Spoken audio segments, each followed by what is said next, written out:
à la garde présidentielle, qui était votre supérieur hiérarchique? C'est Toumba.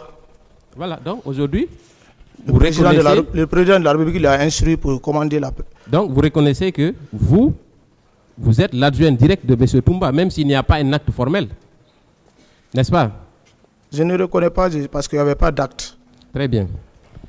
On va venir maintenant pour votre présence au stade du 28 septembre. Même si vous l'avez nié, mais il y a suffisamment de témoins qui confirment vous avoir vu au stade. Je ne vais pas revenir sur ce que le parquet a dit. Il a cité plusieurs noms. Moi, je vais juste lire, si le président, bien entendu, me permet, sur la déposition de M. Jean-Marie Doré.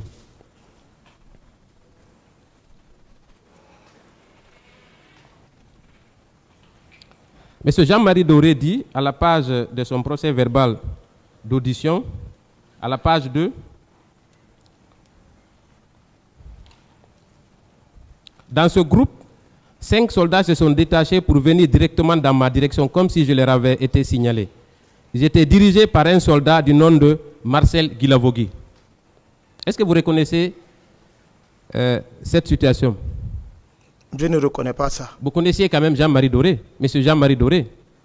Vous le connaissiez? Je ne le connais pas. Vous n'avez jamais vu monsieur Jean-Marie Doré? Sauf à la télé. Ah. Non. Quand je vous dis connaître, ce n'est pas genre vous êtes en relation personnelle. Mais quand vous le voyez dans la rue, vous pouvez le reconnaître quand même, n'est-ce pas? Oh, peut-être. Comment? Peut-être, mais je ne l'ai jamais rencontré face à face. Je l'ai vu à la télé. Et celui qui déclare ce que j'ai lu, qu'en pensez-vous? C'est comme il est décédé, il devait venir témoigner. Oui, non, il est décédé, mais vous savez, il y a la trace écrite de son audition. Ah, il s'est trompé de personne. Vous savez, la parole s'envole, l'écrit reste. Heureusement qu'il a été auditionné au cabinet d'instruction.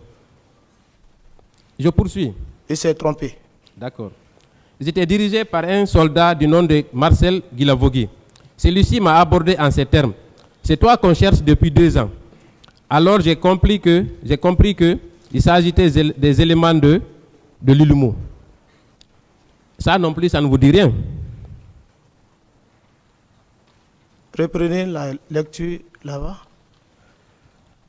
En résumé, il dit qu'il s'est rendu, vous l'avez dit qu'il s'est rendu compte qu'il s'agitait des éléments de l'Ilumo et que c'est vous qui étiez à la tête de ces éléments. C'est vous qui étiez le chef de groupe qui est venu vers lui à l'enceinte du stade. Est-ce que vous reconnaissez les faits? Je voudrais que vous relisiez ce que vous venez de dire. D'accord. Dans ce groupe, 5 soldats se sont détachés pour venir directement dans ma direction comme si je leur avais été signalé. Ils étaient dirigés par un soldat du nom de Guilavogui Marcel. Qu'est-ce que vous en dites? Ce n'est pas moi. Très bien. Toujours fait Jean-Marie Doré poursuit à la page 3. Marcel Guilavogui a dit ceci. Kéboro, tu es un traître. Si l'un de ces chiens met pied à terre, je lance la grenade que je tiens dans la clinique et je brûle ta cervelle. Il l'a dit tout en brandissant l'arme. Ça, c'est à la clinique Ambroise. Est-ce que vous reconnaissez les faits? Vous reconnaissez cet état de fait? Monsieur Tegboro, le colonel, il vous a dit que je n'ai jamais dit ça à lui-même, la personne. Non, moi je parle de...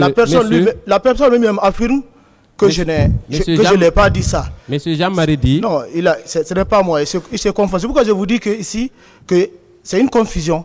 Une confusion.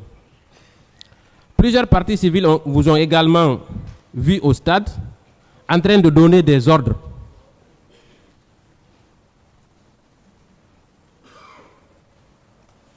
Je n'ai pas compris.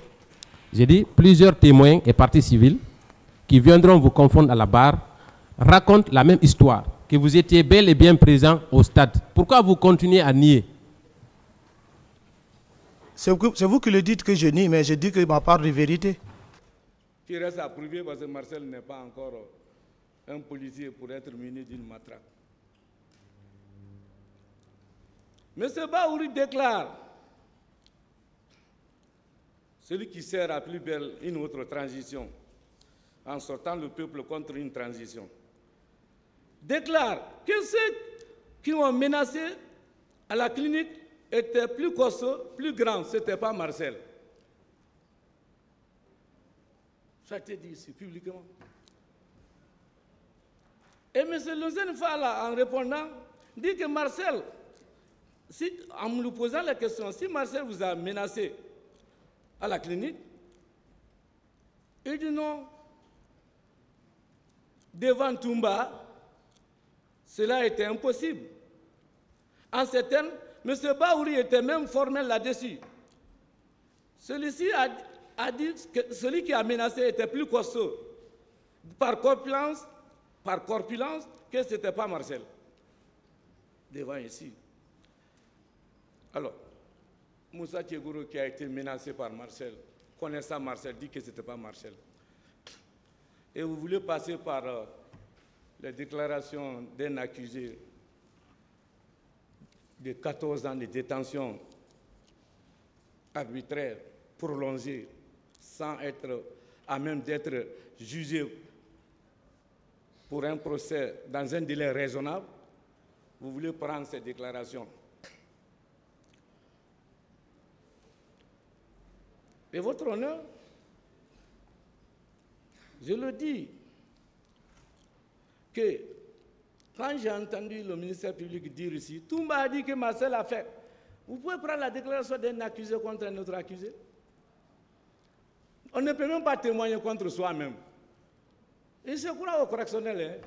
Nous sommes aux criminels. L'accusé peut passer à l'AV ici. Le tribunal criminel ne peut pas condamner. Le tribunal criminel doit démontrer, asseoir sa conviction pour dire effectivement, on peut s'accuser d'avoir tué. Je vous prie de ne pas tenir compte de ces propos, même des propos des accusés.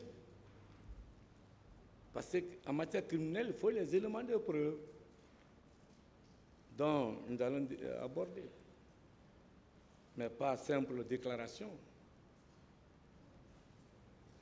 ni du ministère public, ni des témoins qui ne sont pas oculaires, ni de la partie civile, ni des accusés. Surtout, ils ne tiennent même pas compte de la souffrance physique et morale de M. Marcel.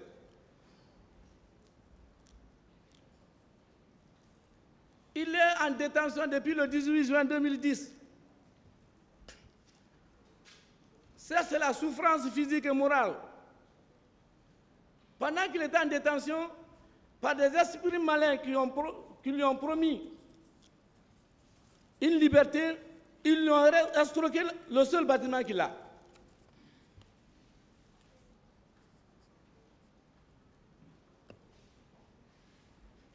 Votre honneur. Et vous allez voir comme pièce de procédure, tellement que la souffrance, l'atrocité qu'il a subie au PM3 était lourde, M. Marcel a été admis à la psychiatrie de Donka.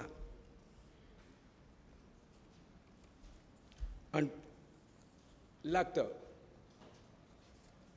du médecin psychiatrique en fait foi. C'est déjà dans le dossier de la procédure. Donc vous avez un accusé fragile, diminué, de l'esprit et physiquement abattu, humilié. Votre honneur, si vous tenez compte de ces souffrances-là, ça on dit qu'il a fait deux versions. Il est venu, après s'est retourné. Il est venu dire deuxième déposition. Oui, vous avez quelqu'un qui est bâillonné, détenu pendant 14 ans de souffrance physique, sans soutien, malade, sans soins.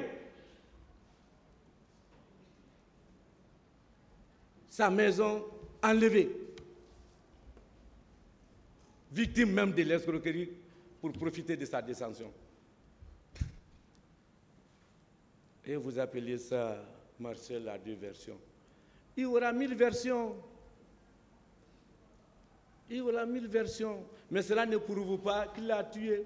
Cela ne prouve pas qu'il l'a violé. Cela ne prouve pas qu'il l'a volé.